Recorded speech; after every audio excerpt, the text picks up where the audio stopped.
Ni el machete ni los gritos del ebrio detuvieron la maldición que cada noche arrastraba cadenas por el pueblo.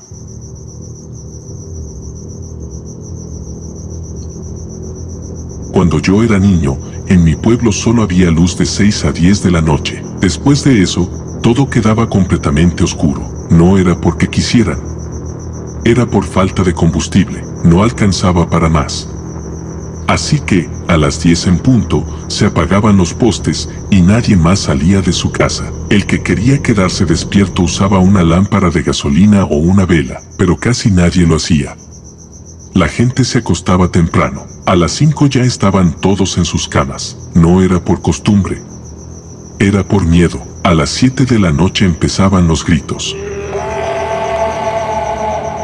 Eran gritos fuertes, largos. Como si alguien estuviera siendo arrastrado o desgarrado. No sonaban como un animal, pero tampoco como una persona. Era algo distinto. Algo que no se podía identificar. La gente decía que era un alma en pena, otros que era un espíritu que venía a buscar lo que le habían quitado, pero nadie sabía exactamente qué era. Y lo peor, nadie quería saberlo. No salían. No miraban por la ventana. No hablaban del tema al día siguiente, como si ignorarlo fuera la única forma de que no te pasara nada. Aunque se iban a la cama temprano, casi nadie dormía. Se acostaban a temblar.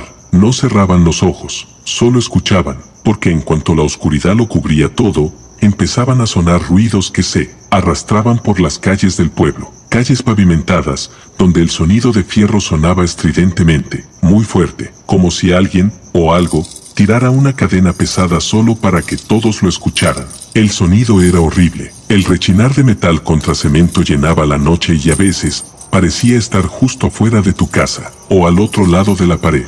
La cadena no se detenía. Daba vueltas por todo el pueblo, siempre, cada noche, y todos lo sabían, pero nadie decía nada. El miedo no se repartía. El miedo se metía en la piel, te apretaba el pecho, te dolía el estómago, y lo peor no era la cadena. Lo peor era no saber quién o qué la llevaba. A pesar de que sonaba todas las noches, nunca dejaba de asustar. Era siempre lo mismo, la cadena arrastrándose, el eco en las calles vacías, pero la oscuridad lo escondía todo. Y eso era lo peor, no ver. Solo imaginar, y eso, vaciaba el estómago.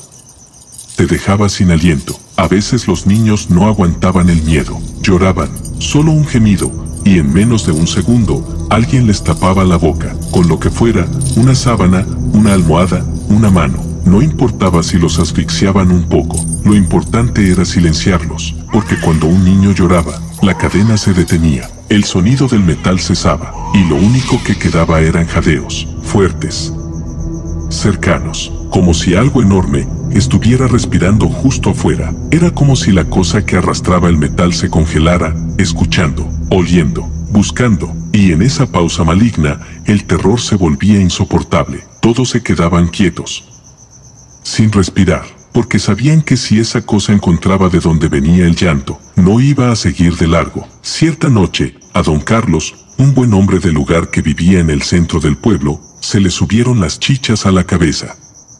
Había estado tomando licor de maíz desde el mediodía y ya no tenía conciencia de nada. Se le borró el miedo. Se le borró la razón. Se le borró hasta el instinto de conservación. Era tarde. Muy tarde, y el viejo, tambaleando por las calles oscuras, empezó a gritar: «Dejen de joder con esa mierda». Rugía borracho. «Respeten, carajo. La gente quiere dormir. Todas las noches la misma cosa. Ya basta con ese cuentico de ladridos y aullidos. ¿O es que quieren que les dé una mano de palo en esa porra, desgraciados?» Los que lo escuchaban desde sus casas, con las luces apagadas y el corazón encogido por el miedo, solo pensaban una cosa: ese viejo va a desatar el infierno. «Viejo maldito, cállese», susurraban algunos entre dientes. «Nos va a hacer matar a todos». Pero don Carlos no se callaba, gritaba más. Insultaba. Su coraje era inmenso, retaba y retaba a la oscuridad. Y entonces, llegó la respuesta. Un aullido, no de perro, no de lobo, Era el espanto. El sonido hizo temblar las paredes. Un alarido largo tormentoso que no era de este mundo. Sonó con colosal potencia. Un lamento largo, hueco, como si saliera de un largo túnel. Y luego, otro. Más cerca. Y otro. Mucho más cerca. Los gritos venían desde todos los rincones. Como si el espanto estuviera en todas las esquinas al mismo tiempo. Como si el pueblo entero respirara miedo. Los niños lloraban en silencio, los adultos no se movían, y don Carlos seguía en la calle, solo, borracho, y a punto de conocer algo que hasta ahora para los demás era desconocido. A don Carlos la inconsciencia ya le había llegado hasta el alma, pero esa misma inconsciencia parecía rabia, rabia vieja, rabia cansada. Era como si llevara años acumulando el fastidio de ver a ese maldito ser aterrorizando al pueblo cada noche, violando el sueño, quebrando la paz, devorando la calma. Todos temíamos que llegara la noche.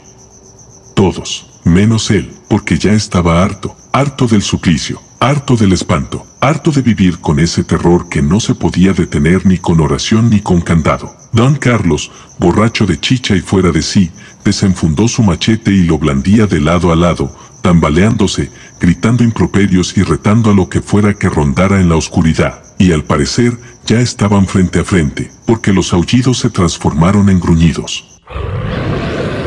Gruñidos bajos, feroces. De esos que anuncian muerte. Muerte letal. Don Carlos se lanzó con toda su furia, tratando de partir al enemigo en dos, pero solo logró caer de bruces, de rodillas, como si el peso del mal lo hubiera aplastado. Y allí, frente a todos, aunque nadie quiso mirar, la criatura se le abalanzó. Le mordió el cuerpo, le desgarró la carne a dentelladas. Una, otra y otra vez, pero la borrachera era tanta que don Carlos no soltó ni un quejido, solo gritaba, borracho, mientras lo masticaban, espere, me paro, y le quito la cabeza, maldito. Maldito. Maldito. No pudo hacerlo, el espíritu, o lo que fuera, lo alzó como a un trapo sucio y lo arrastró hasta las afueras del pueblo. Lo metió en un guadual, y allí lo dejó, como quien guarda un cadáver hasta que lo necesite otra vez. Al amanecer, todos nos preguntábamos, ¿lo mató? ¿Se lo comió? ¿Lo desapareció? ¿Qué hizo con él? Nadie lo sabía, o casi nadie. Muchos dirán, ¿y tú cómo sabes tanto? Es porque yo estaba allí, yo lo vi. Asomé la cabeza por una rendija, cuando todos estaban escondidos, y lo vi. Vi lo que nadie quiere ver. Vi lo que ningún hombre debería ver jamás. Vi esa aberración, y créanme, es mejor que me calle, porque si les describiera lo que era, si les contara cómo eran sus ojos, sus dientes, su hocico babeante, no dormirían nunca más.